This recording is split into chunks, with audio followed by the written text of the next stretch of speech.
سر میں اپنی بات کا آغاز کرنے سے پہلے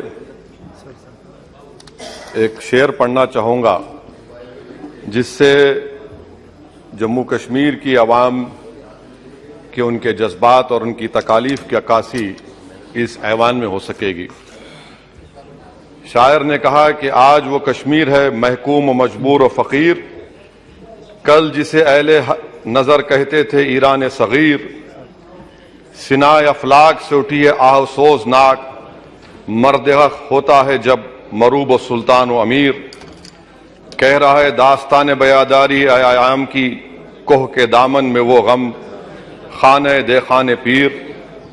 اور کسی اور جگہ پر ایک شاعر نے اچھا کہا کہ گھات میں صیاد پہلو میں ہے کھٹکتا تیر کا، ایک پہلو یہ بھی ہے کشمیر کی تصویر کا۔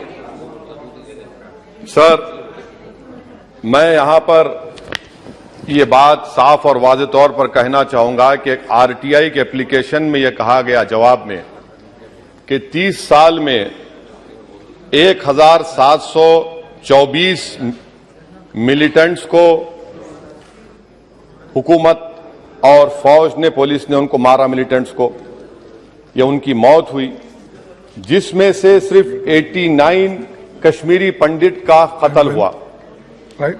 اور سر 30 سال میں ایک ہی آدمی کا ایک minute Honorable members, if the House agrees, then the time of the House may be extended up to disposal of financial business of Jammu and Kashmir.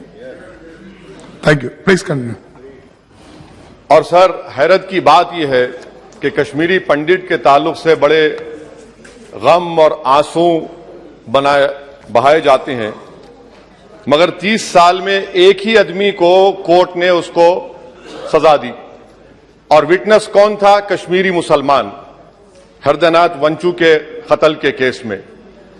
میں سرکار سے مطالبہ کرتا ہوں کہ ایک آزادانہ کمیشن کو فوراً بنایا جائے تاکہ سچائی اور حقیقت سامنے آ جائے، دودھ کا دودھ اور پانی کا پانی ہو جائے۔ اور حیرت افسوس اس بات کا ہے کہ 1500 نان پنڈت ہندوؤں کا بھی قتل ہوا ملیٹنٹس کی طرف سے، مگر ان کے بارے میں کوئی آنسو نہیں بہایا جاتا، ان کے بارے میں کوئی پکچر نہیں بنتی اپنی جیب گرم کرنے کے لیے۔ سر دوسری بات یہ ہے کہ جو بات یہاں پر سرکار کی طرف سے کہی گئی کہ جو ڈیلیمیٹیشن ہوا، اسمبلی اور پارلیمانی حلقوں کی جو حد بندی کی گئی، وہ بڑا ہی صاف ستھرے طریقے سے کیا گیا۔ کتنا صاف ستھرا تھا دیکھیں سر، اننت ناگ کو انہوں نے ملا دیا پونچھ اور راجوری سے، اتنا صاف ستھرا تھا کہ ساؤتھ کشمیر ایک ایسا علاقہ ہے جو کمپلیٹ ایتھنیکلی کشمیری ہے، وہاں سے آپ اس کو ملا دیے پونچھ اور راجوری میں۔ اگر دسمبر میں انتخابات ہوں گے تو مغل روڈ تو بند ہوگی، تو کسی کو آنا ہے تو ڈوڈا، ادھمپور، جموں، پونچھ سے اس کو آنا پڑے گا۔ کتنے ڈسٹرکٹ کراس کریں گے؟ یہ آپ کا صاف ستھرا مظاہرہ ہے۔ تیسری بات یہ ہے کہ سر میں محترمہ فائنانس منسٹر صاحبہ جب جواب دیں گے، وہ اس ایوان کے ذریعے پورے ملک کو بتا دیں کہ آپ نے دفعہ 370 کو، آرٹیکل 370 کو ہٹانے کے بعد آپ نے کہا تھا کہ ہر مرض کا علاج ہو جائے گا۔ مرض کا علاج نہیں ہوا، مرض بڑھ گیا۔ جو مرض نہیں تھا پہلے وہ مرض بڑھ چکا ہے۔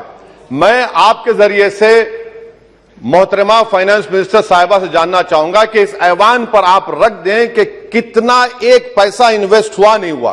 ایم او یو کی بات مت کریے، کاغذات تو بہت نکلیں گے، مگر ایم او یو نہیں بلکہ ایک پیسہ کتنا آپ نے انویسٹ